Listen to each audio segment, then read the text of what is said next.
Hello, everyone, and welcome to the November 7th Women in Product Toastmasters meeting. I'm your Sergeant at Arms, Amy Kirkland, and today our theme is managing up. Managing up used to have a negative connotation for me since I've had a number of bad bosses where I felt I always had to manage them. But I've learned that managing up is not necessarily negative, and it's part of being a good leader and leads to growth. It's the essence of having a good relationship with your boss. I'm excited to hear others take today on managing up. At this time, I'd like to introduce our president, Erica Tamburo. Thank you so much, Amy. Welcome, everybody, to our first November meeting. I can't believe it's November and it's actually very cold here. Let's see. We're going to start off this meeting with something a little different. And if you could please put the timer up, pin the timer so I can see her.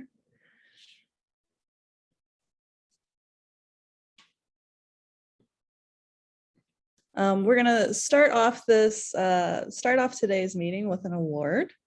And this is going to be a time speech for this award, just so everybody is aware of that. The timer, this will be a 3 to 4 minute speech.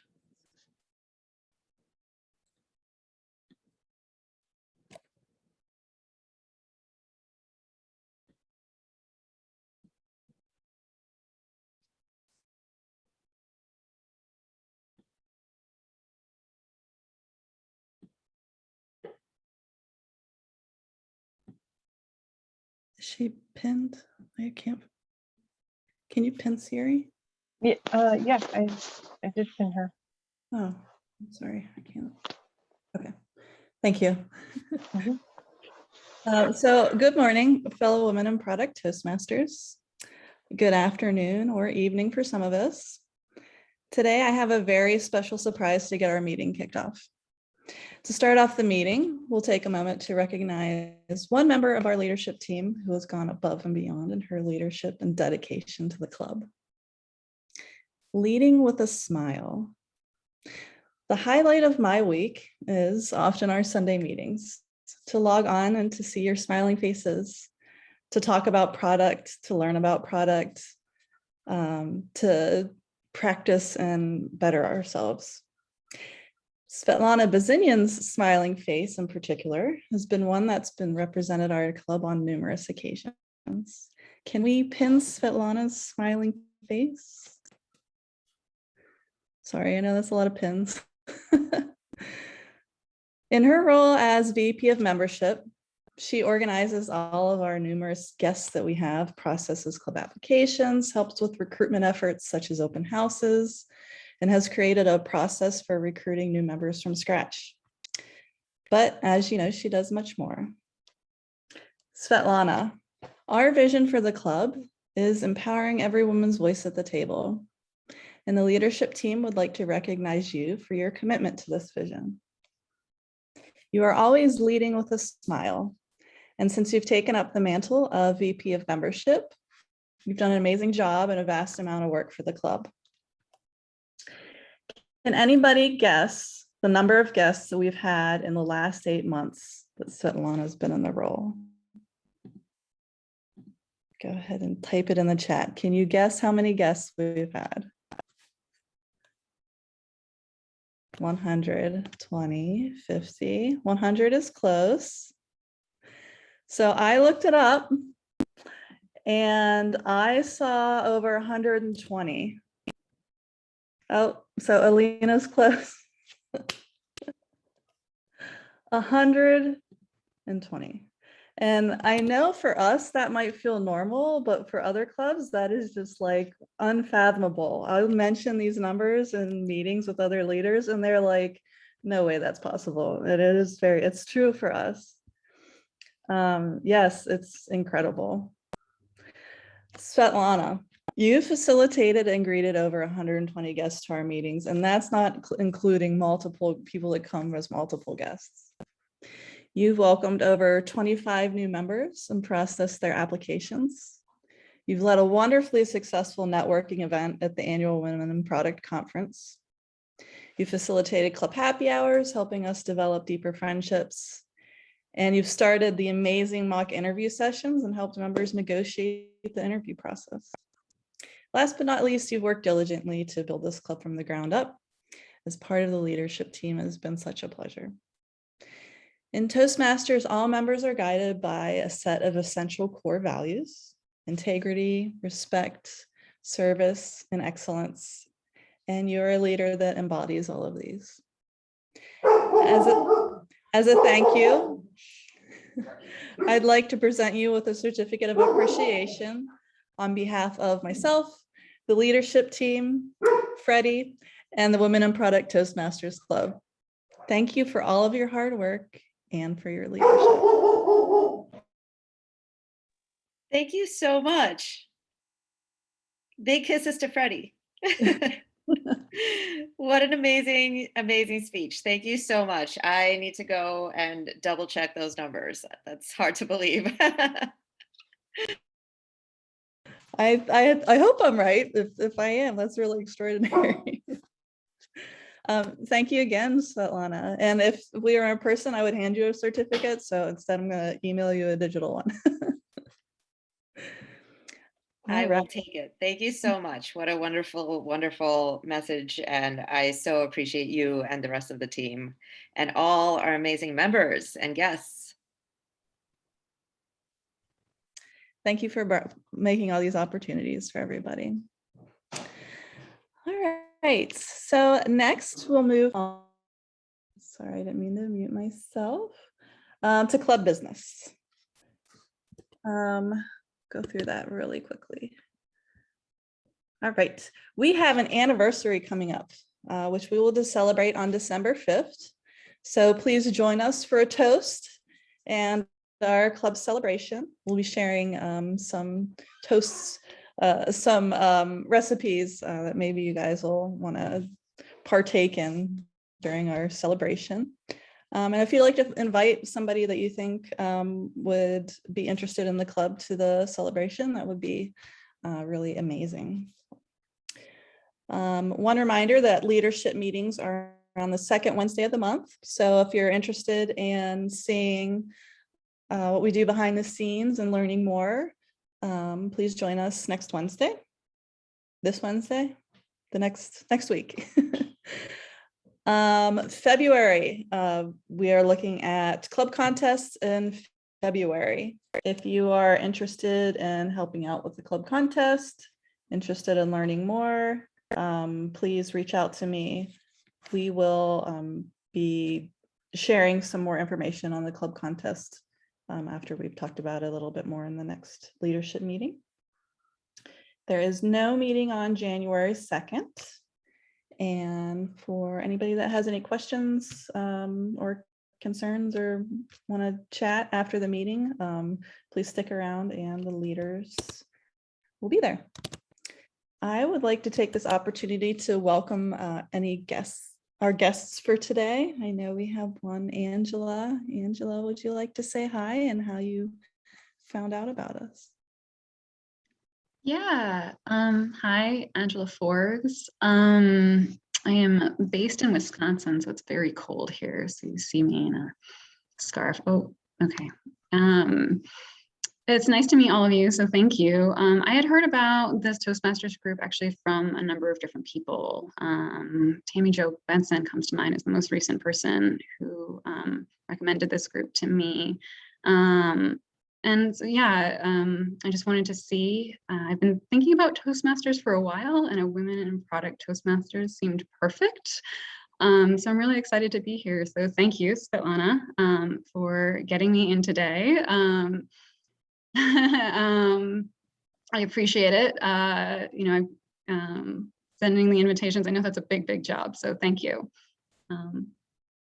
Yeah. So thanks for having me. I don't know if there's something else. Thank you for finding us. I know there's a number of us that when we started the club, we were interested in Toastmasters too. And then, we started it with product and we were like, all the great things in one place. So Yeah. I hope you enjoy the meeting today. And at the end, we'll ask you to give us a little bit of feedback. And we invite you to participate in table topics later today too, if you would Okay. like. So let our table topics master know if that's something you'd be interested in. Okay. Any more guests today? Looking around, I don't think I see any more. All right. Without further ado, I will introduce our Toastmaster of the day, Minal. I want to call her Minal Beanal because that's what I usually call her. I've known Minal for a very long time, and I am very excited that she's joined our club and is experiencing Toastmaster of the Day for the first time. Minal is a bioengineer by training. And right now she is a research and development engineer that's currently at Co-Young Technology. She's working her way to transitioning to product management. She's done some really amazing work in robotics and medical imaging. She loves to travel in her free time and cannot wait for COVID to be a thing of the past. Minal, looking forward to today. I hope you have a lot of fun. Thank you, Erica. Thank you for the great introduction. And thank you for everyone here for giving me this opportunity. And yeah, so let me get started. So fellow Toastmasters and guests, it's my privilege to welcome you today and to introduce our theme of the day, which is managing up. To get the discussion started on managing up, I would like to kick off with a hand-raising yoga session. So to get started, let's do a practice round. So please raise your hand or hands if you have had a manager in your lifetime. That's a great start. So now that all of you are experts at hand raising yoga, let's try it one more time. Please raise your hand or hands if you have ever faced challenges with a manager in your lifetime. Great. And also just to, make sure everybody gets a chance to show off their hand raising yoga skills, please also raise your hand or hands if you have never faced any challenges with a manager in your lifetime. Oh, that's great. Okay. So as we saw today, sometimes managers can be tricky to work with. And even if you've only had good managers, it's still important to maintain healthy professional boundaries with your manager. So in addition to all the wonderful tools we learned about last meeting, managing up is also a great skill to have in your tool belt. Taking a lesson or two from yoga, to me, managing up is about balancing all the challenges along with creating a healthy professional boundary to maintain a positive relationship with our managers. Today, we have an exciting lineup of sessions to further explore the topic of managing up. For the next portion of today, I'd like to explain the structure of the meeting. You can find the agenda in the calendar invite. The meeting is divided into 3 sections. The first is the prepared speech round, where members will be delivering 5 to 7 minute speeches or a 4 to 6 minute icebreaker speech. Today, we will have Jennifer Ginsburg, Svetlana Bezin-Yen, and Paisley Bunker presenting their speeches. I apologize for butchering any names. And the second part of the session is the table topics round, where we can practice impromptu speaking. Shruti Patrao is leading this round, and no one knows what the table topic questions will be in advance to keep us on our toes. So at the end of the table topics round, please submit your vote for the best answer to our vote counter, Alina Krotenko. And thank you so much for volunteering last minute. And then the third and final part is the evaluation round, in which all the prepared speeches will be evaluated by the general evaluator and her team. So the general evaluator today will be Anvesha Ghosh, and she will be supported by Tanya Sudolnik, Amulya Kendikonda, and Marguerite Osley as speech evaluators. Again, apologies for the name butchering. And Ashley Lawson will be our all counter who will keep track of all the ahs and ums. Somya Patel will be our grammarian who will keep track of grammar and word usage. And Shirsha Alura will be our timer who will be tracking how prepared speeches and table topics fit the targeted timeframes. Before we bring up all our speakers of the day, we would like to start off with sharing our word of the day. So I'd like to introduce Somya Petra, who will be sharing today's word of the day. Somya is a senior product manager at Capacity. She is an empathic product manager interested in building products that help people maximize their potential. With that, I'd like to turn it over to Somya. Thank you, Madam Toastmaster. Good morning, fellow Toastmasters and guests. As grammarian, it's my responsibility to pay close attention to all the speakers and listening carefully to their language usage. I'll take note of any improper language that's used, as well as any outstanding quotes, words, or thoughts that are shared during this meeting. As grammarian, it's also my duty to introduce the word of the day. Today's word of the day is elucidate. Elucidate means to make lucid or clear or to throw light upon. Again, the word of the day is elucidate, which means to make lucid or clear or to throw light upon. A few ways in which this word is used are these colored charts really help elucidate the points made in the text. Or using WhatsApp as an example, I elucidated to my mother what a product manager does at a tech company. Or the last one, in the all hands presentation, the CEO elucidated the company's 2022 strategy to acquire 1 million users. Thank you. Thank you for the word of the day. And now we'd like to begin with our prepared speeches portion. We have some very exciting speeches lined up today. Our first speaker will be Jennifer Ginsberg. Jennifer is a Vice President of Business Solutions Product Management at AIM Specialty Health, and she has 10 plus years of product management experience. Before diving into product management, she was an engineer, consultant, and business analyst. The title of her speech is It's All About Communication. With that, I'd like to turn it over to Jennifer. Thank you very much, Manal, for that warm welcome. Welcome, Toastmasters, for today. Today's theme, managing up, just sounds so, I don't know, icky. It's not something I typically aspire to. And in a lot of ways, it feels like you're intentionally brown-nosing. However, when you really take a step back, what managing up is really talking about is learning how to effectively communicate with your manager and to effectively support them in their goals. And managing up is super important. Too often people focus inwardly down into their teams without managing relationships upwards and outwards. And in order to do this, you need to be able to do 3 things.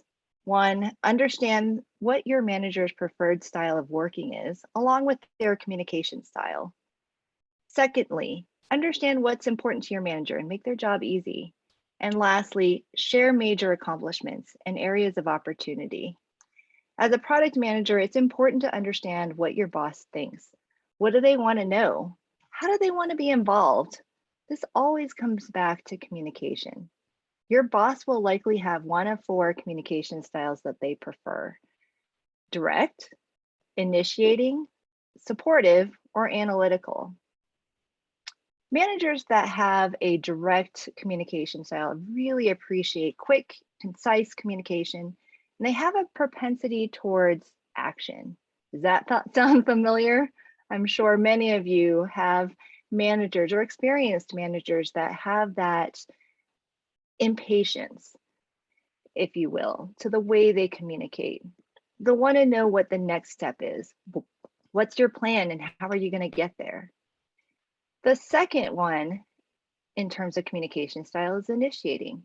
They'll tend to be more fun-loving, maybe more sociable in their conversation, and emphasize building relationships. They're more interested in how they can connect with you and potentially connect you to others. They may ask about your family and how you're feeling, and they may talk more than they listen.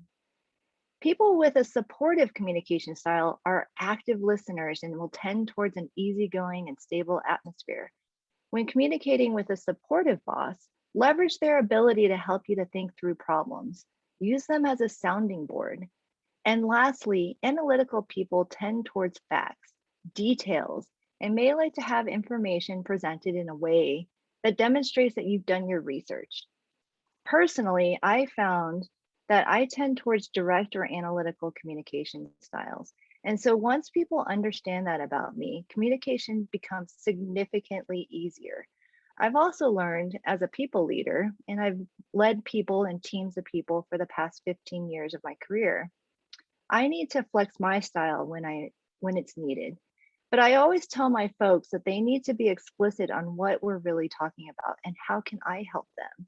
And I can flex and adjust my communication style to meet their needs. But you need to be explicit with your manager when you're talking to them. Inherently, none of these communication styles are bad. They are just indicators on how best to communicate with your boss so that you have the best shot at conveying your ideas and information. A good boss, like I said, will flex their communication style to meet your needs, but you need to cue them on what the topic is that you're talking about and be very explicit on how they can help. Understanding what's important to your boss is very critical in aligning the work that you're doing to the goals that they have. For example, if you're working with a product manager and you're a business analyst, or maybe even an agile product owner, your product manager is under a lot of pressure to realize the value that they put forward in their business case, which in turn means knowing that the product is on track is important. If changes are occurring, then what's the rationale for that change? Is it founded in some kind of user-centered design construct? Did we get feedback along the way? What is the rationale for those changes? The more you understand of what your boss is being asked to do or the problems that they're trying to solve, the easier it is to understand what you can do to support them. Are they being asked to provide that status? How are they communicating go-to-market timelines? Perhaps they need to make a prioritization decision at an enterprise level to support your product in relation to other products. As a VP, I'm often asked to help prioritize where should we put our most valuable resources from an engineering and IT perspective. And sometimes there are competing priorities. So informing a people manager, your manager, is really critical and important. And you may not like the answer that's being conveyed back, but at least being able to understand their perspective is really important. Lastly, it's important to share your own and your team's accomplishments. Keep an accomplishments log. It comes in handy during year-end reviews, which for most of us is actually occurring right now, and it helps to create visibility for your boss.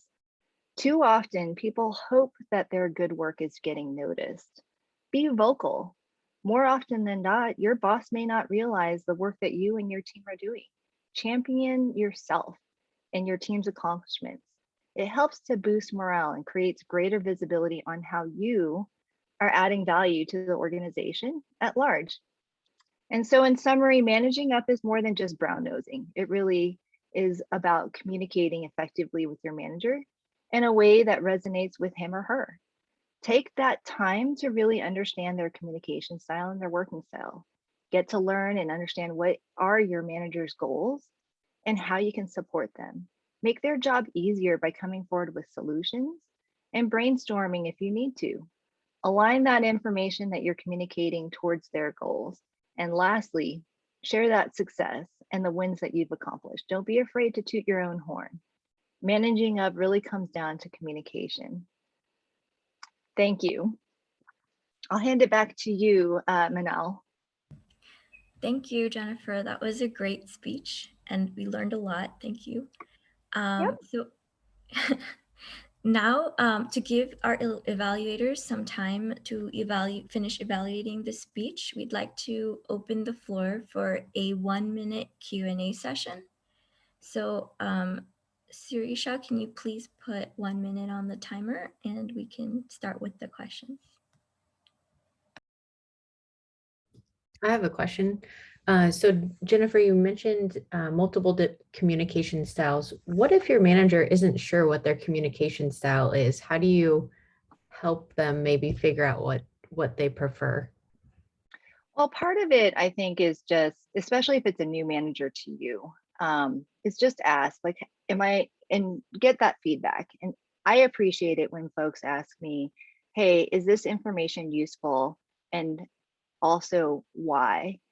Why is it informational to them? I think if it's a existing manager that you've been working with for a while, knowing these paradigms and constructs helps you to understand a little bit more of like, hey, are there repeating patterns and adjust your communication style? And worst case scenario, just ask, right? Just ask your manager, am I providing the kind of information that you need or find useful? Yeah, great question. Thank you, Lori. Since we have a little bit more time, I have a question.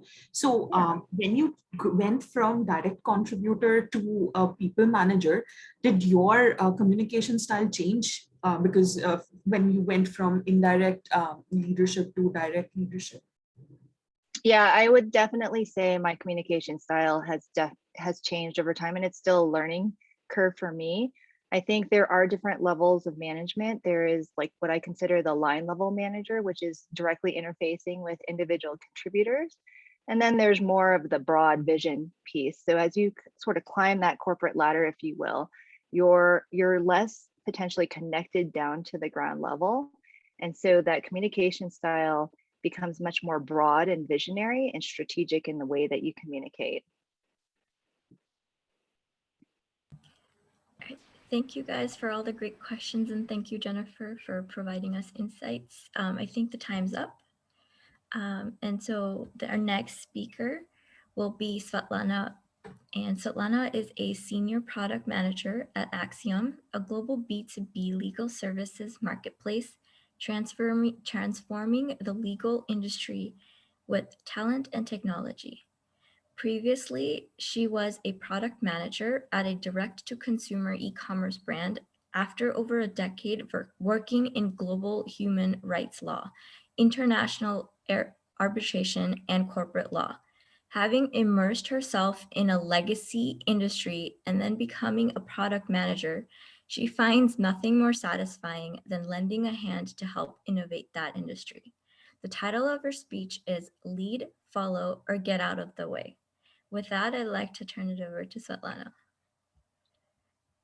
Thank you, Madam Toastmaster and fellow Toastmasters. I had it all wrong. Early in my career, my professional identity included being a hard worker, a perfectionist, and a reliable operator. My MO was work hard, make no mistakes, and do a good job. Why? Oh, just 16 of your most formidable years, having your brain trained on concepts like high scores and good grades will surely equal a lucrative career. A job well done by management will surely lead to promotions. And what did this actually look like? Well, my relationship with my manager was one of reporting. So in one-on-ones, I figured I'll tell you all about the work in my pipeline and how much of it I'm doing. I will ask for more work. I might tell you about some challenges, and I will wait for your wisdom and hope for guidance, context, increased responsibility, and eventually recognition. But what did results turn out to be? Work got done. Good feedback was quickly forgotten, overshadowed by moments of omitted praise. And I would get frustrated when my ideas, assessments, improvements, and solutions got ignored, or worse, would be repeated by a more senior male colleague in a meeting and hailed as gospel. So what was the missing link? See, early on, my expectations of a manager and senior leaders included that they have all the answers, that they know all the problems, and that they are having all the conversations and have all the context. But eventually, I got the memo. The management style of yore is deeply flawed and outdated in modern industry. My expectations were unrealistic, and I only saw managers managing down. I first heard the phrase manage up from a colleague a few years ago, and it took me time to retrain my brain and unlock that concept. So where did I land? Managing 360. Managing 360 is a set of lessons I learned from leading, following, and getting out of the way. As product managers, we're not only beholden to our manager, but we are beholden to our product. And that product is beholden to the company's North Star. So lesson 1 is align your goals with your managers, with your product teams, and your companies. Because once you internalize that your goals are inextricably linked to your managers and your teams, that's when you start to operate like a co-owner of your and your product's destiny. From there, focus on easing the managerial burden and do whatever it takes to clear the path for your manager and therefore your team and your product. And by the way, this will help you prepare you for leading a team when it's time. And how? This can look like data to support hypotheses, or getting information and answers from the troops, even scheduling meetings or information sharing to elucidate effective next steps. As product managers, we are also at the cross-functional nexus of the company, which brings me to lesson 2. Become the captain of your ship. Practice complete ownership and take full accountability for every project, goal, and KPI. I used to fear mistakes. Now, nothing shows me more confidence than the ability of an individual to own mistakes. Publicly, in fact. This is where you get to be proactive. Control controllables. When you know your outcomes, you will figure out how to push forward. Here, you get to learn to have fun with the autonomy. Understand how much value you can bring just by connecting the dots and moving the needle without needing follow-up. And this brings me to lesson 3. Be proactive.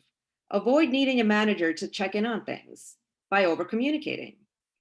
If we can anticipate obstacles, then proactively prevent them and focus on clearing that path, we will earn trust as leaders. And this is where we must embrace the concept of asking for forgiveness and not for permission. It took me a while to learn this. How? We have to communicate our priority and seek feedback, and adjust our style to fit our managers. Are they data-led? Are they ideas-led? Are they collaborative? Are they into collaborative ideation? These will all guide you. And this ties into step 4, your coachability. Proactively ask, how can I improve? This forces them to tell you, to guide you. More importantly, take the feedback and implement it. Your manager will invest much more time in you when you show progress through implementation. And finally, step 5. I can't believe I'm using a football reference, but this is key. From Clemson Tigers head coach Dabo Sweeney, be a low maintenance superstar. Be committed, independent, and solution-oriented. Recently, here's an example. I was working on building the business for my product. I became aware of a product deployment in flight based on outdated requirements. The old me would assume that everyone was aware and signed off on these suboptimal changes and raise it as a concern or problem, something to complain about to my manager. But the new me proactively reached out to potential stakeholders, connected the dots, spoke to the other product leaders, discovered the misalignment, proved it by facts and around behaviors on the platform, and worked with engineering to pause the release and work out improvements, which will drive a better experience for the customers. And so to sum up, the 5 lessons are: align your goals, practice complete ownership, be proactive, be coachable, become a low maintenance superstar, because everyone can spot problems, but coming in with some research, options, and recommendations risk mitigation, and next steps, that's for the superstars. Thank you so much, Madam Toastmaster. Thank you, Svetlana. That was, again, very enlightening. And I would, again, like to open up the floor for question and answer for 1 minute. So we'll just wait for Shirsha to get the timer started. All right, the floor is open.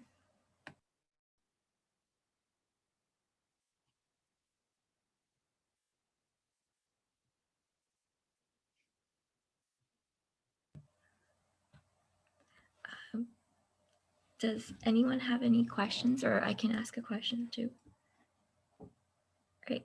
So one of my questions is, I've actually been struggling with moving from pointing out problems to becoming solution oriented. Do you have any tips on how to make the mind shift? Yeah, I think it partly comes with time, honestly, and with experience. But some of the tactical things that you can do to sort of force yourself out of that habit is just always ask yourself, like when you spot something that feels wrong, inconsistent, something that you find that you take issue with, just immediately start posing, preemptively questions that your boss will most likely ask you. Like, okay, and so, right? Like, why is this a problem? Why is it important? And then what, right? Like, what is the next thing? Because you will inevitably have to come up with that answer. And so your resources are, I mean, obviously it completely depends on what the issue is, but if you can ask people, that's probably the lowest hanging fruit, is just talking to people. And then from there, if you can get any sort of factual information, that is really key. I mean, more often than not, if you can show something concrete, where your problem is proven, validated, then from there, just start to think. I mean, your ideas, by the way, like, are scratch paper. Like, your ideas don't have to be the exact solution, the entire solution to the problem, right? It might just be, completely 2 or 3 options that you're thinking of that could either resolve the issue or maybe even just next steps as to figuring out a resolution. Because it may not be you who's coming up with the solution. It might just be that you will facilitate those conversations. So, anything that you can come with in terms of having a recommendation and next steps, that will always go the extra mile for you. Thank you so much. Sure. All right, so our final speech of the day is an icebreaker speech being presented by Paisley Bunker. Paisley is an associate product manager at a telematics tech company in Orange County. Her previous role out of college was product support engineer for a B2B software company in the Bay Area, and she's excited to explore the world of product management. She has joined Women in Product Toastmasters to improve her public speaking and learn from the wisdom of her fellow Toasties. The title of her speech is Help Me Help You. With that, I turn it over to Paisley. Thank you, Madam Toastmaster and fellow Toasties. Personally, I'm very fond of strawberries and cream, but I have found that for some strange reason, fish prefer worms. So when I went fishing, I didn't think about what I wanted. I thought about what they wanted. I didn't bait the hook with strawberries and cream. Rather, I dangled a worm or grasshopper in front of the fish and said, "Wouldn't you like to have that?" That's a quote from Dale Carnegie in How to Win Friends and Influence People. Managing up is a mutually beneficial strategy to strengthen your relationship and communication with your boss in order to help each other achieve your individual career goals. It requires empathy and compromise, as your boss may not enjoy the strawberries and cream that make you so happy. There are 2 very important steps in starting your journey of managing up: knowing yourself and knowing your manager. Once these 2 steps are complete, the path to successfully managing up will become clear.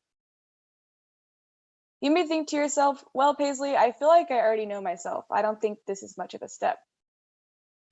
If this is you, I urge you to write down 3 lists: a list of your values, a list of things at work that energize you, and a list of things at work that drain you. The actual act of writing these out might surprise you with how much there is to learn about yourself.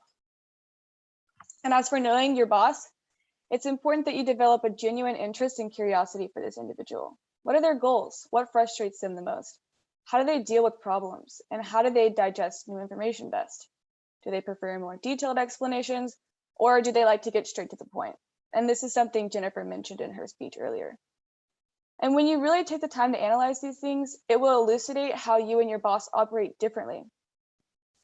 Frustration arises in any relationship when we treat the other individual as if they think and operate the same way that we do, because that comes with the assumption that they understand how we want to be treated. The fish has no interest in strawberries and cream. And how are they to know that strawberries and cream is your favorite when they're busy craving worms?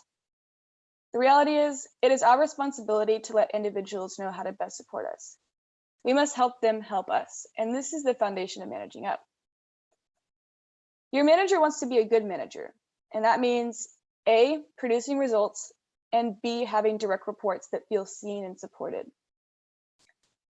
When we help them to achieve both of these things, it will not only make them happy, but we can also foster a great relationship with them. Starting with producing results, we must take into account what our manager's priorities are. Do they prefer quick delivery? Do they prefer quality? Or do they prefer novelty? In an ideal world, I would make sure all of my deliverables are produced with these in mind. But when I feel like I'm being spread too thin, I make sure to remember that my manager specifically prefers quality work rather than quickly delivered or creative work, and other managers will have different preferences and priorities. The second part of being a good manager, like I mentioned earlier, is ensuring that your direct reports are seen and supported. This may not seem like something that you can have an impact on, but there are actually a lot of things you can do to encourage proper support from your boss. I like to begin with being honest, with honest appreciation for the areas where my boss currently meets my needs. People feel encouraged to help and improve when they are appreciated. When doing this, it's important to be specific in your thanks, as this will demonstrate your sincerity. Next, as Dale Carnegie puts it in How to Win Friends and Influence People, praise the slightest improvement and praise every improvement. Make sure that none of their efforts go unnoticed, even in stressful times and especially in stressful times. The last part of helping our boss support us best is to communicate when your needs are really not being met. It's important here to be very specific to avoid misunderstanding. And it's also important to meet them halfway by anticipating any questions or confusion they might have from you and provide the answers before they can ask. All of these things take practice. And if you're dealing with a manager that you find particularly stubborn or difficult to work with, I highly encourage reading How to Win Friends and Influence People by Dale Carnegie, the book that I've mentioned so much in the speech, because this book has helped me immensely when it comes to providing constructive feedback and making people feel helpful and appreciated. At the end of the day, I truly believe that people are happiest when they contribute to others and feel appreciated. And when we make it easy for people to help us, we can also make them happy. And happy people like to help. Thank you. Thank you for your great first icebreaker speech. That was amazing. Thank you. And again, we'd like to just open the floor for a minute of questions. So if anybody has any questions. Could you please repeat the book that you just quoted? It sounds very interesting. Yes, definitely. It's How to Win Friends and Influence People by Dale Carnegie. Thank you. Mm-hmm. Hi, Paisley. Great speech. Just a quick question. Do you like strawberry and cream? I don't. This is actually a direct quote from that book. Well, I like strawberries. Yeah. It's not my absolute favorite, but it's good. Yeah.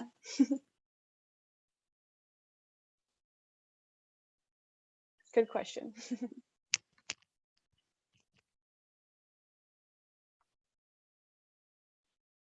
Are there any good ways to make sure you're correctly asking for your unmet needs?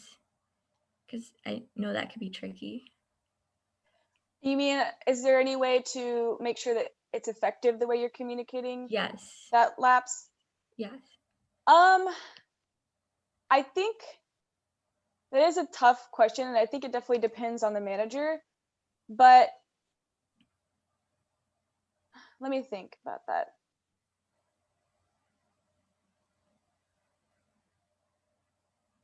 If it seems like they're not incorporating that in the future interactions that they have with you, any of the feedback they give, maybe try switching up the way that you communicate it and really try to dig deep and figure out what their communication style is, like Jennifer mentioned earlier.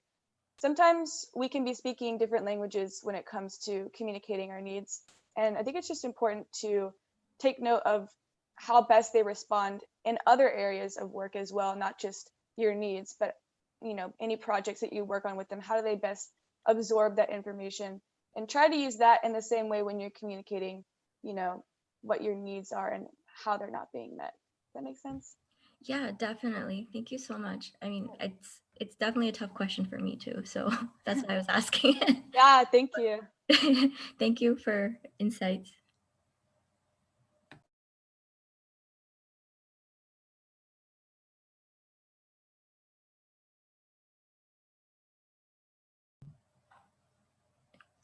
I think.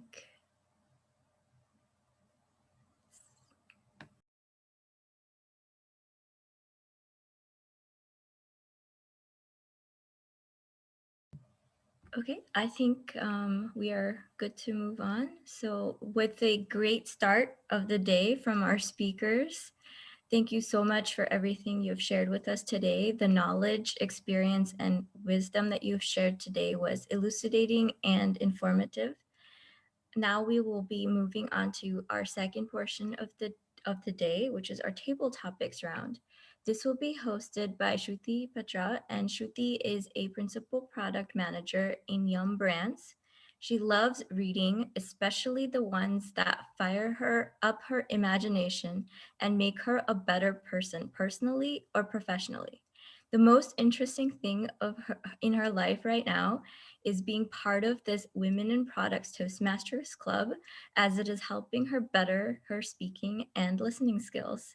With that, I'd like to turn it over to Shruti. Thank you, Madam Toastmaster. Salutations, everyone.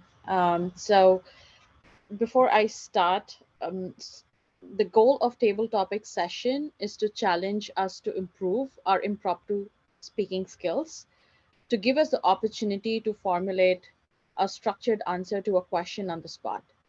I will say a question, pause for a few seconds, and then pick someone to answer. The speaker will have 1 to 2 minutes to respond to the question. To make this a little fun, we will also ask participants to vote for the best table topic speech. This would be collected by Olena. So please send in your votes to Olena by a direct message. Let's kick this off. So today our theme is managing up. Instead of me talking more about managing up, what managing up entails, let's learn from our collective experiences.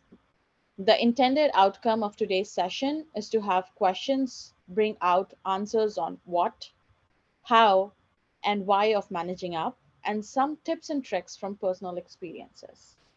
So my first question is, can you elucidate what it means to you by managing up? I'll repeat the question again. Can you elucidate what it means to you by managing up? And I would like to ask this question to Angela.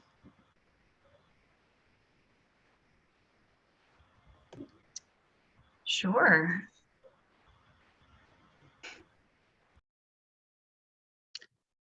Managing up means being an effective communicator and recognizing the needs of those you report to. It's understanding the strategic goals of your organization and how those intersect with your goals and needs for your team. Working to understand your leadership and their styles and needs, and frankly, what keeps them up at night, will enable you to be successful in managing up and also help you to manage your team more effectively. Great answer. Absolutely. So just something that I missed mentioning. If you don't want me to call your name up, please let me know in the chat so that I can skip your name from the participants list. Okay, moving on. Now that we know what, let's talk about how to manage up. Can you list some tactical ideas on how to manage up? Can you list some tactical ideas on how to manage up? I would like to ask this question to Amulya. Thank you so much for the wonderful question. I think one tactical idea that I put into practice when it comes to managing up is really being in charge of the agenda of every meeting that I have with my manager, and having a very clear structure of those meetings, having pre-prepared questions, items that we need to tackle together, and really just overall deciding the structure of our conversations has been a way that I've really practiced managing up, and has made me feel a lot more in control of the time that I get to spend with my manager. Thank you. Great answer. Moving on, the next question is, well, as product managers, let's ask the why. What are the outcomes you seek by managing up? What are the outcomes you seek by managing up? I would like to ask this question to Svetlana.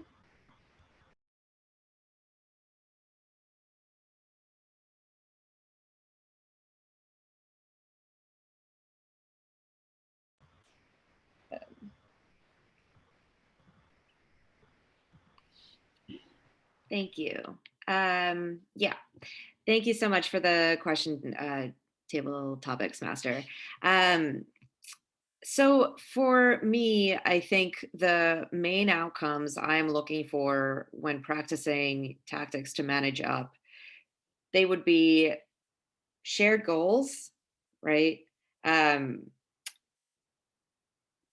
Making sure that I have a champion for my ideas, and aligning on tactics to move forward, right?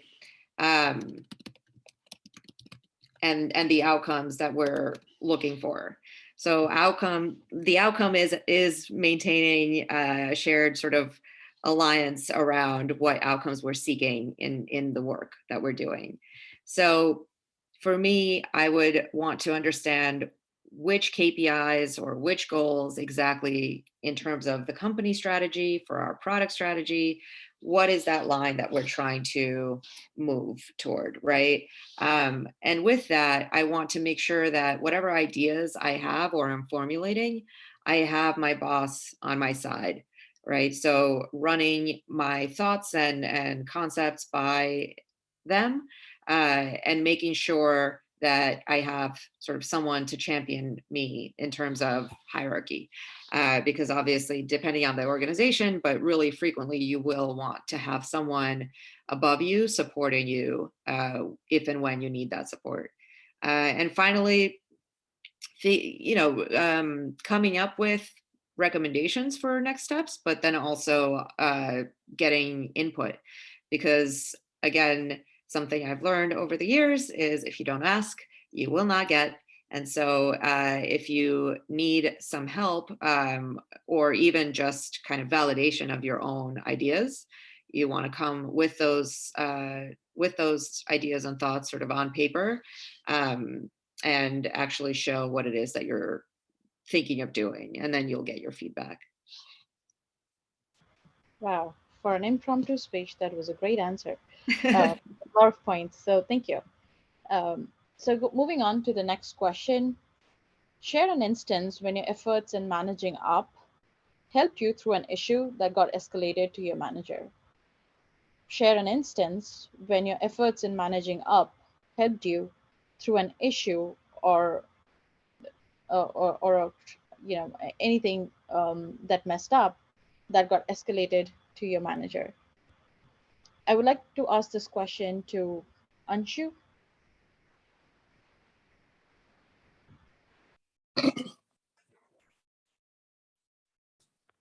Thank you for the question, Shruti. When I think about managing up, like a few of you mentioned, I think Jennifer mentioned that, there's a negative connotation towards that.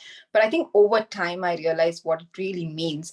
It means that I do not have to always be having the solution for all the problems.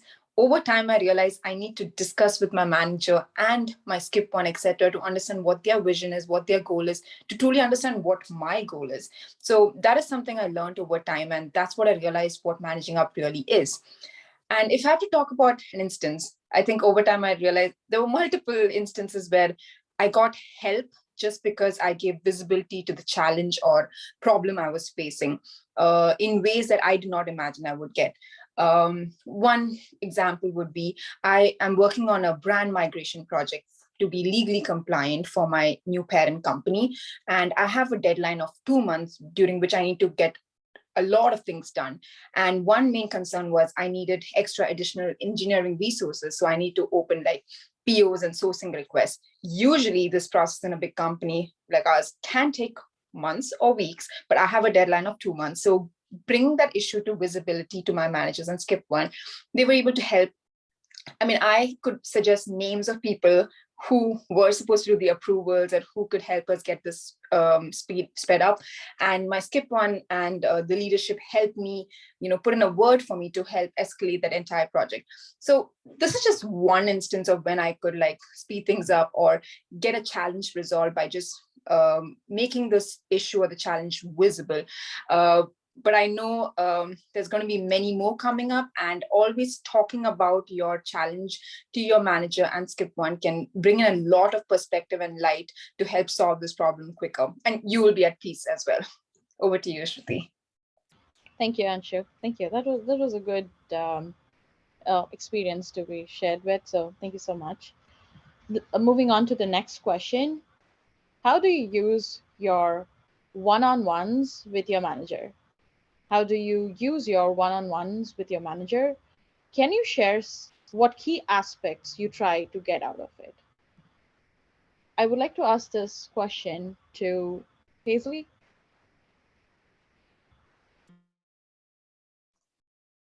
I'm sorry, can you repeat the question one more time? Sure.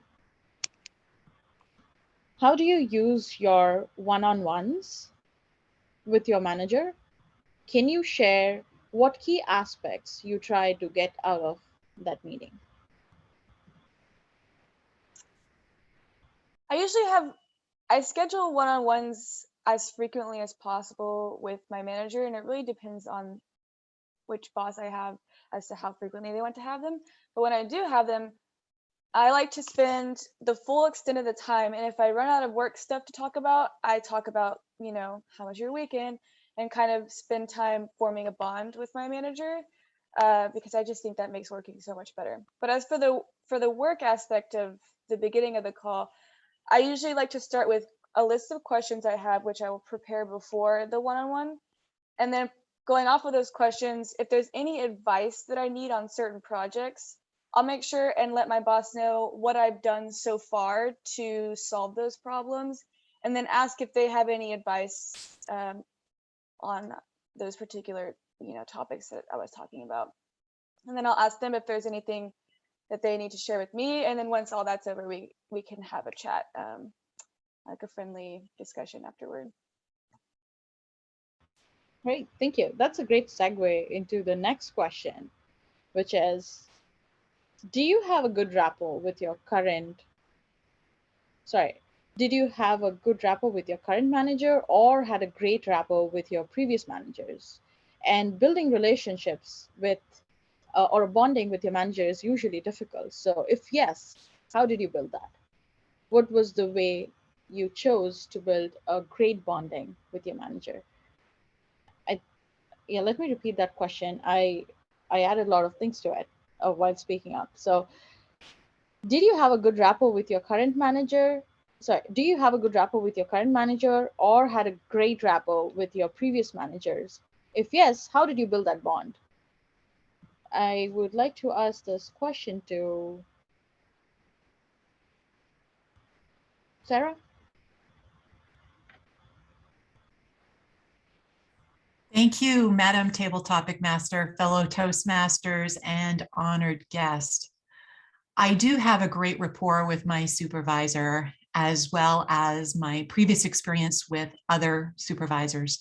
And I think that that reason is that, much like the other Toasties have already spoken of, providing context to a problem, being able to think through that problem and try to solve it proactively before I submit it or bring it to my supervisor's attention. One thing that really works well for me is that my manager is in an acting position right now and has a lot coming at her. So what I do about a day or so before our one-on-one meeting, I put down the context. I write to her an email with the context of an issue that I may be facing. And then I provide 2 or 3 options.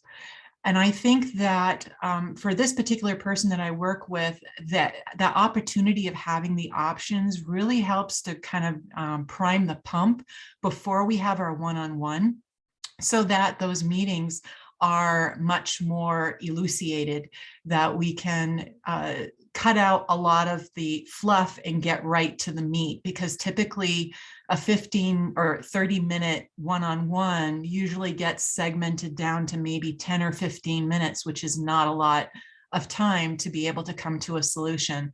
So I've found this to be a formula that I've used in the past successfully, and even more so with my current situation, just because my supervisor has so much on her plate, and being able to have those options and that they're aligned with the organization's goals really does help when it comes to building rapport, whether with my current supervisor or future. Madam Table Topic Master. Thank you, Sarah. Thank you so much. And as per the hand yoga that we did in the beginning, we all know that majority of us had a difficult relationship at some point in time with our previous or current managers. So taking that up, the next question is, did you ever have a difficult relationship with your manager?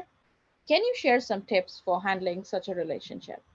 And I would like to ask this question to Amy.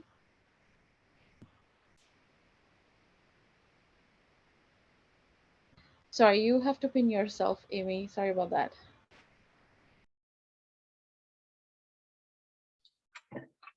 And it will not let me pin myself, unfortunately, for some reason.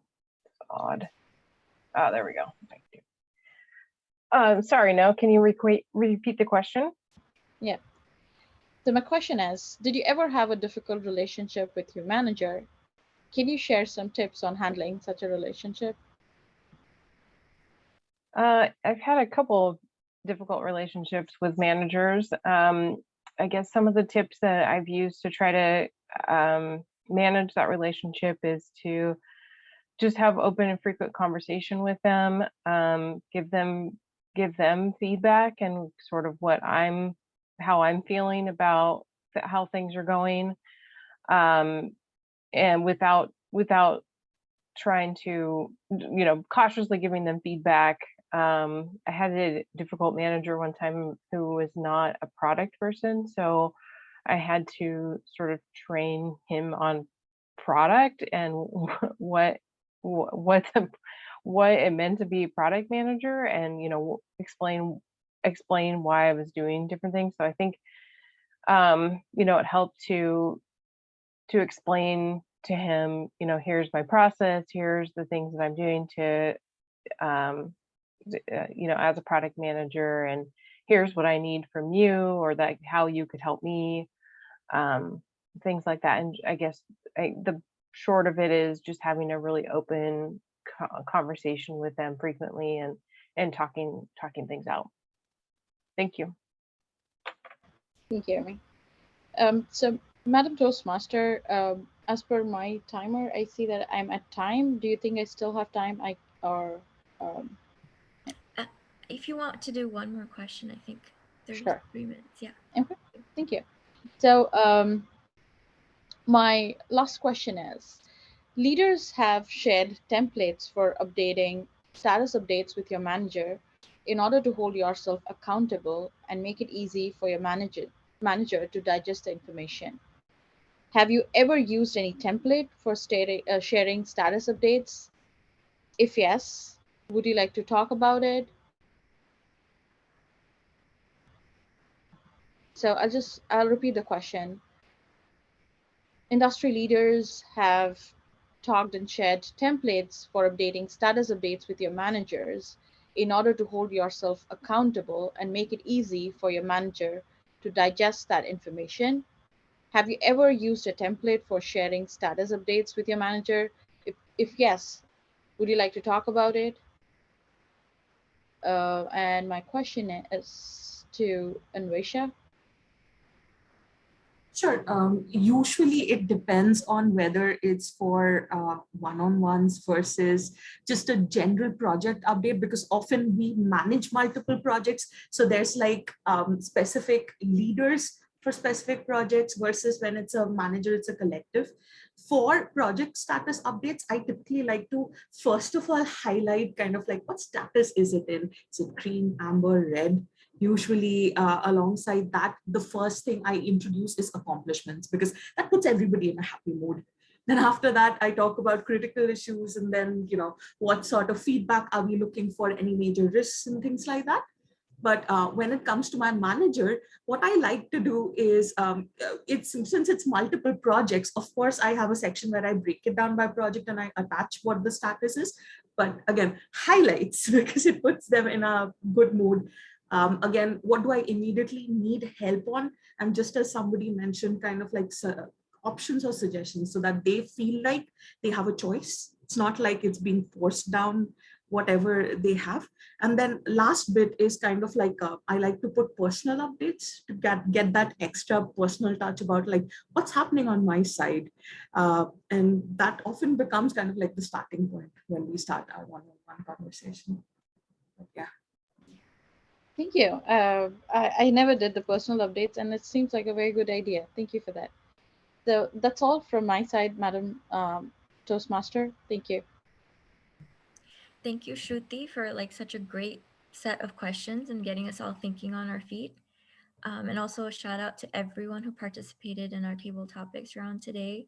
Hope it served as a great opportunity for everyone to practice giving impromptu speeches. And now we will move to our third and final portion, which is the evaluation round, which will be led by Anvesha Ghosh. And Anvesha is a product manager at Concentrix, specializing in customer experience and business process products. When not working, she's probably reading, playing, or watching something of the horror genre trying to learn more about cryptos and NFTs. With that, I'll turn it over to Anvesha. Sorry, quick question. Do I time these speeches as well? Evaluators typically have a stipulated time for evaluation. Okay. It would be for the individual. Okay, so I don't need to time the evaluations. Right? The evaluator 1, 2, and 3's evaluation, yes, and then similarly general. Not for the introduction, just the evaluation part. Okay, got it. Thank you. Thank you for asking that. And how much time are we giving for the evaluators? I think it's 2 to 3 minutes. 2 to 3. Okay. Thank you. Thank you. So with that, I'd like to introduce the role of general evaluator. So my job is to make sure that everything is evaluated in the meeting. So what that means is I'm responsible for the evaluation team, which includes the speech evaluators, the R counter, grammarian, and timer.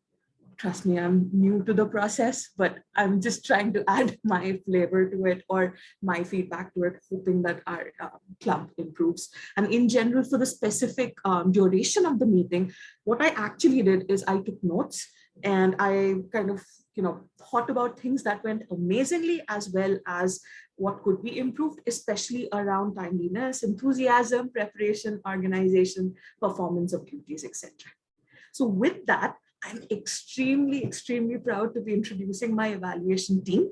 So first of all, I would like to introduce my first evaluator, Tanya Sudomnik.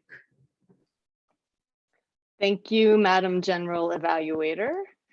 And I am here to evaluate Jennifer's speech. And I just want to thank you so much for this speech. It was so well organized and easy to follow.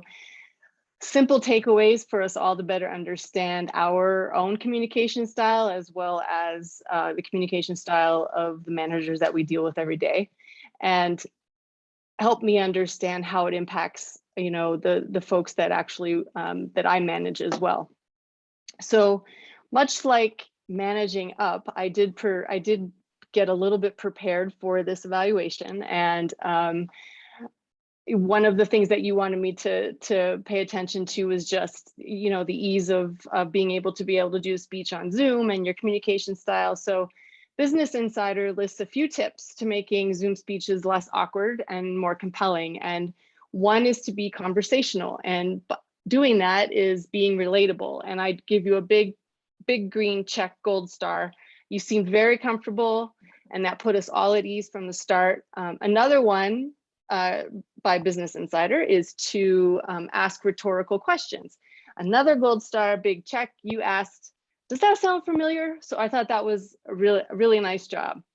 The one thing I did notice that you may want to be aware of was that your energy level seemed to have tapered off as the speech continued. So as an example, at the beginning, when you were numbering off your the style and the understanding and the different communication styles, you were numbering them with your fingers, and then towards the end, it just seemed less energetic. Not a bad thing, but maybe just to keep a mental note to keep up the excitement on these exciting topics. But all in all, I thought it was such a great speech. Thank you again.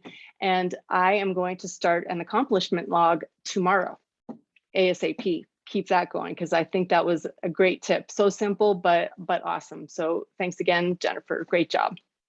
Thank you for that evaluation, Tanya. Thank you so much for that, Tanya. So now I'd like to introduce the second evaluator, Amolya Kandikonda. Thank you so much, Madam General Evaluator. Thank you so much, Svetlana, for this amazing speech. I especially really want to highlight the clarity of the speech. I thought all of your transitions were really great. I loved the numbering of the tips and pieces of advice that you were going through. It was so easy to follow everything. And it was really clear that you just felt very comfortable about the material that you were speaking about. And it's a topic that you've spent a lot of time thinking about and were really invested in. And you were also speaking from a lot of personal experiences, which I found especially engaging. I really loved the quote about being a low maintenance superstar. That was definitely one that was really easy for me to take away and really use maybe in my day-to-day life, and really loved the inclusion of that. I think everyone has a different way of balancing eye contact and reading through their notes. And I felt really engaged, especially when you were able to combine eye contact with the gestures that you were using, the hand gestures. And I hope that, in your next speech, you can inject even more of that combination and really make that consistent throughout the entire speech. But overall, really enjoyed the speech, found it really clear and easy to follow, and look forward to your next speech. Thank you so much. Really, really helpful. Thank you. Thank you so much. Now I'd like to introduce the third speaker's evaluator, who is Marguerite Ousley. Hi, and hi, Paisley. It was a great speech. Another well-structured speech like the other ones. I thought it was, you set out the structure of what you were going to talk about, and then you followed that, so it was really easy to follow. You offered a lot of great tips to the audience, including a good book recommendation, but also things they could do. Like I'm definitely going to do that knowing yourself exercise, because those things are I found always helpful, and I haven't done one quite like that. And I think a good vocal variety as well. You think you had pauses when you were, moving from sort of point to point. So made things easier to follow. And you appeared, to me, you appeared cool and confident.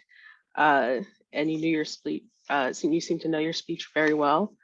And in terms of, things you might want to improve, I think you might want to improve on is trying to look into the camera a bit to connect with the audience. It didn't look like you were sort of looking at the audience very much during this speech. And I didn't notice many gestures either in terms of to sort of like, it adds a little to the energy of what you're saying. So I would recommend trying those out, trying to look at the camera throughout your next speech and adding some gestures. And also something, just a preference of mine is also potentially trying incorporating some personal anecdote in a future speech.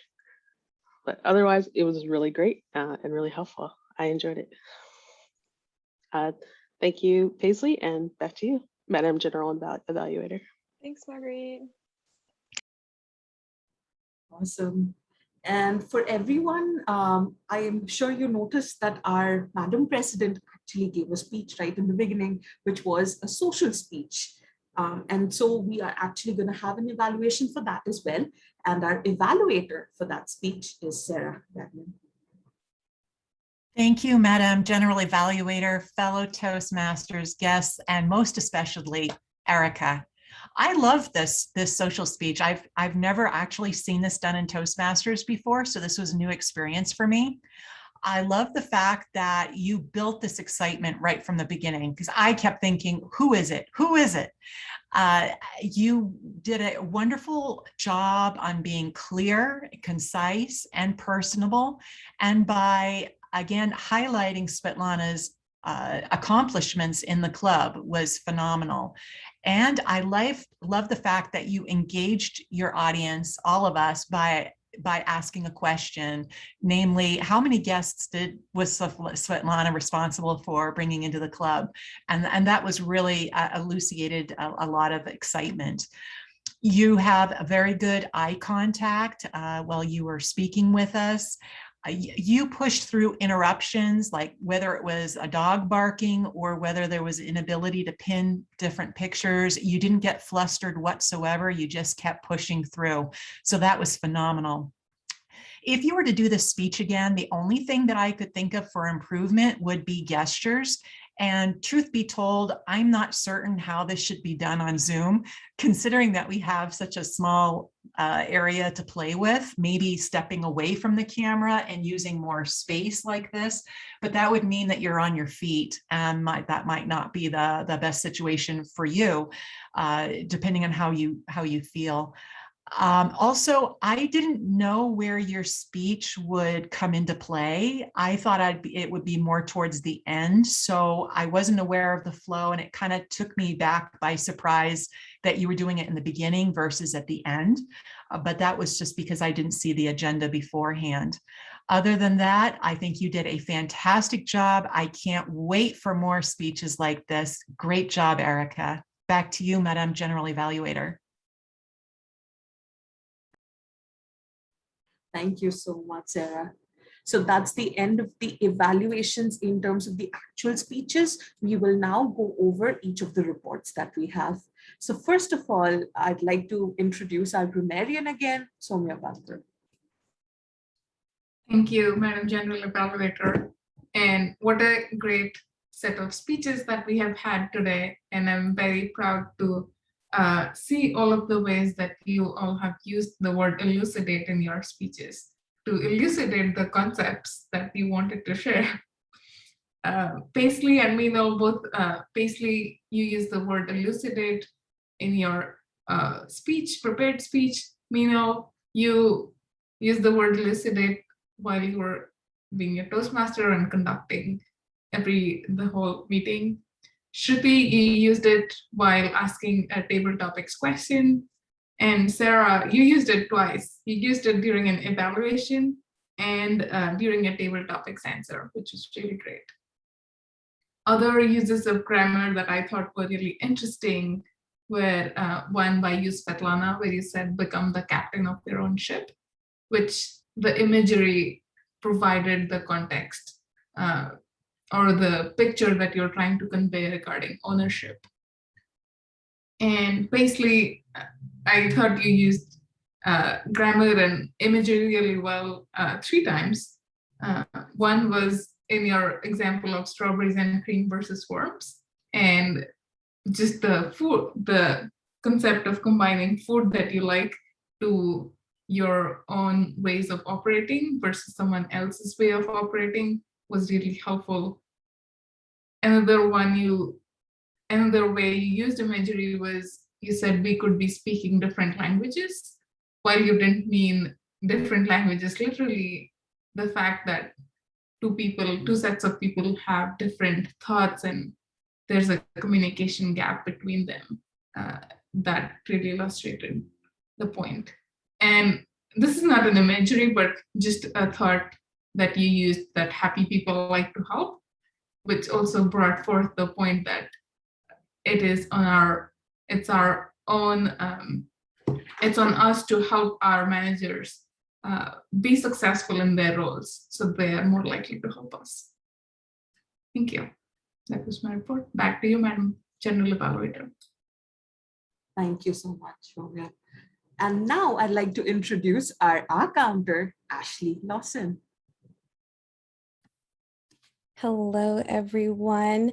Just very quickly, as your counter for today's meeting, I was basically listening for words and sounds that are used as a crutch or a pause filler by pretty much everyone who's spoken today. So the gamut of our overused words includes and, well, but, so, and, you know. I was also listening for filler sounds, including and and I also noted when a speaker was repeating a word or a phrase such as I, or this means. So right now I'm going to run through by first name what I was hearing throughout our lovely agenda today and meeting. So here we go. Starting off with Amy. We had 5 plus ums, 1 so, 1 repeater. Erica, we had 5 plus ums. Manal, we had 5 plus ums, 3 so's. Jennifer, we had 1 so, 1 you know. Svetlana, we had 5 plus ahs and ums, 4 so's and likes, 5 you knows and 2 rights. Paisley, we had 1 ah, 4 ums, 1 1 repeater, 3 you knows. Shruti, we had 5 plus ums, 1 2 so's. Angela, we had 1 ah, 1 Amelia, we had 5 ahs, 2 ums. Ansu, we had 2 ahs, 4 ums, 3 1 so and 1 like. Sarah, we had 5 ahs, 3 ums, 2 so's, and 2 repeaters. And Waisha, we had 5 plus ums, 1 like, 1 but, and 1 yeah. Tanya, we had 1 ah, 4 ums, 2 so's, 1 repeater, and 1 you know. Marguerite, we had 5 plus ahs and ums, 1 so. And wrapping it up here is Somya, we had 5 plus ahs and 4 ums. Madam General Evaluator, that is my report today for ahs in the meeting. Back to you. Thank you so much. And I realize I have a lot to work on based on your report. Thank you again. And truly, this is a privilege. This is really the first time that I'm doing a general evaluation. So it's part of the process of myself learning about what really it takes to run a great meeting. And this is a prime example of what really works according to me. We started out exactly on time according to the clock. And I think I've never seen a more energetic start, especially since we had an award that was given out. And what a great way to pump us up and feel motivated that So I don't get to give my report? Oopsie, sorry about that, Sirisha. I take that back. Please, I'd like to introduce our timer, Sirisha Aluru. No worries. Thank you. Well, I had a tough time. I thought, timer will be the very easiest role of all, but it was so hard to keep track of time. And because, these are all scintillating speeches, and and every speech is like, I hear and, oh my God, I have to time and I have to change my background. So thank you for bearing with me. I had a little bit of a problem in getting this background changed.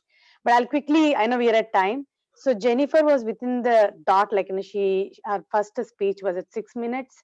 Q&A, although I was told to time for 1 minute, we went little over 1 minute, about 2 minutes, and one time 2 minutes 30 seconds. Svetlana, little over 6 minutes, 6 minutes 15 seconds.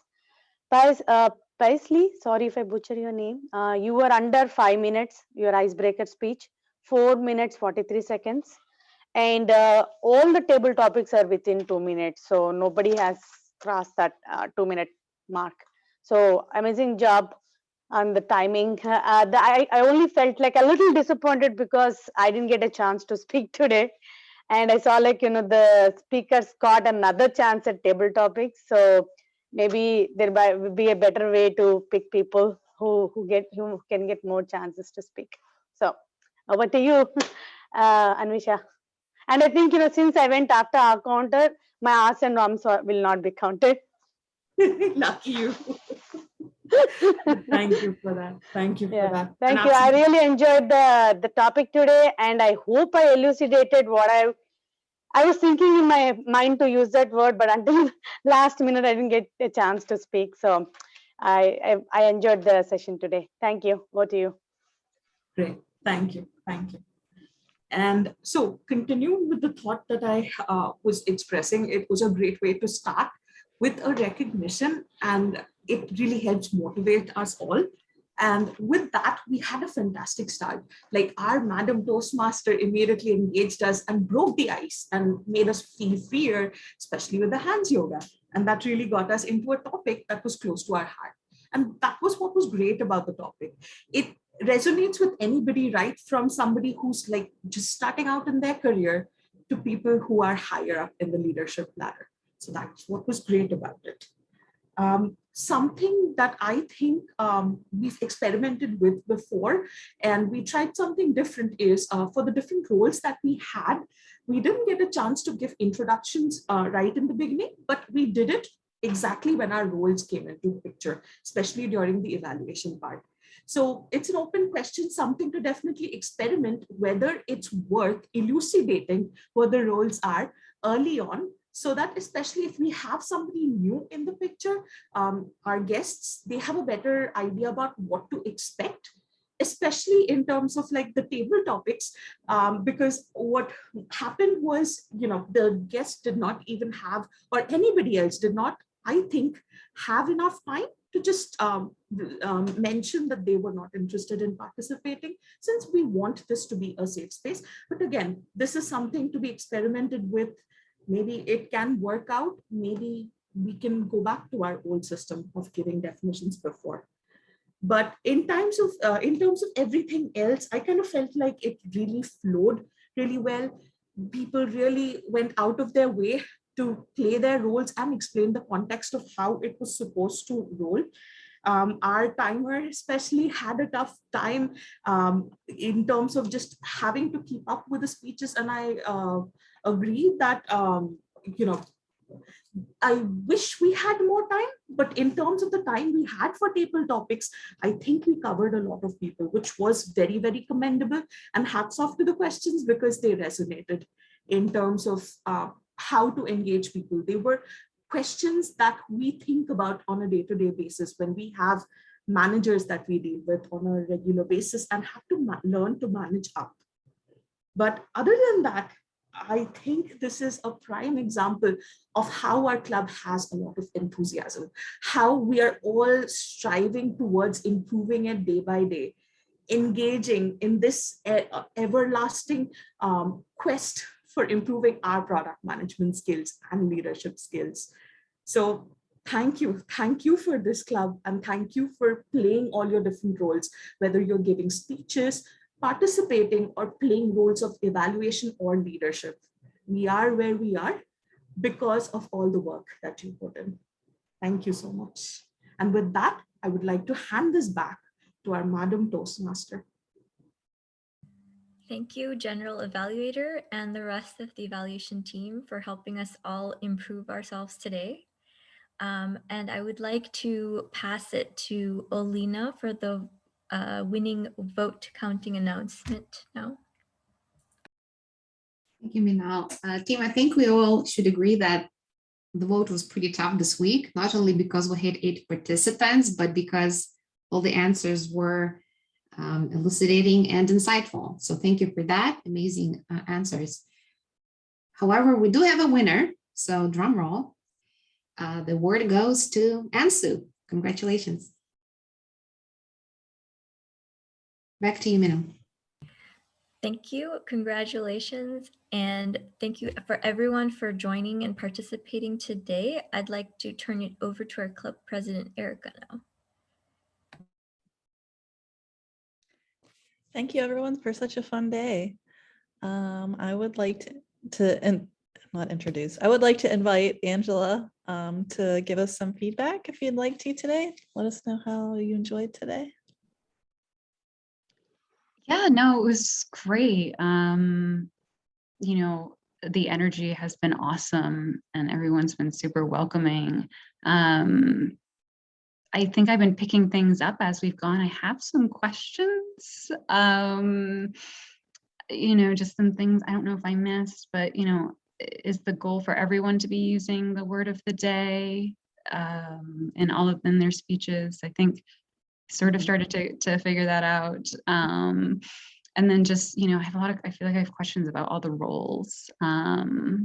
But, you know, that comes with just time and seeing the agenda. I started to understand it. So yeah, I thought this was really well organized and well done. And I love listening to everyone.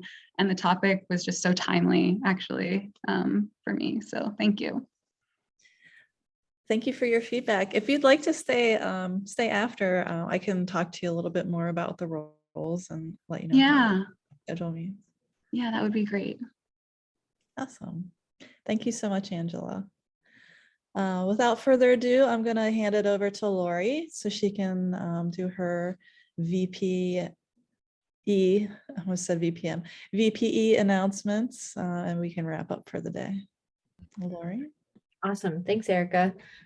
So I do have everyone's roles for next meeting. Let me put it in the chat. And I'm also going to share my screen because if you haven't looked at this document in a minute, there's going to be a new tab. So obviously we're getting to the end of the year. So that also means it's the end of this sheet's lifespan. So I made a little tab down here called 2022 roles. This is where you can see all of our 2022 meeting dates. And then I will transition to putting people's roles on this document as we go. But I just wanted to call that out in case are you still looking at this one? You're like, where's it going? Everything's ending. It's not ending, just on a new tab. So next week, our Toastmaster will be Monique. And Monique, I will send you an email after this to kind of give you a little pro tip on all of that. And then we also have this great form that if anyone wants to tell me what role you want, that makes my job easier in assigning roles. So I'll send this out as well to you all, and you can sign up that way for your next roles. And that is all I have on my side. Hey, Lori, very quick question. Yep. If we know we're going to be unable to join a meeting. Yes, great question. So there's 2 ways you can do that. In the form that I just shared, there's a question at the bottom that asks if you won't be attending any of those meetings. You can throw that in there, or you can shoot me an email and just say, hey, these are the dates I'll be out. And then I keep track of that. So I try not to assign people roles if they're going to be out. So either way is fine. I look at both forms, but it is very helpful if you can be proactive in telling us when you might miss a meeting, just because it makes it easier to assign roles out. Great question, Svetlana.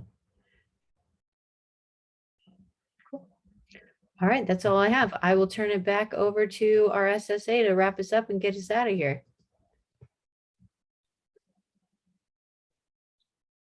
Thanks, Lori, and thanks everyone for a great meeting today. I will go ahead and stop the recording and we will be adjourned.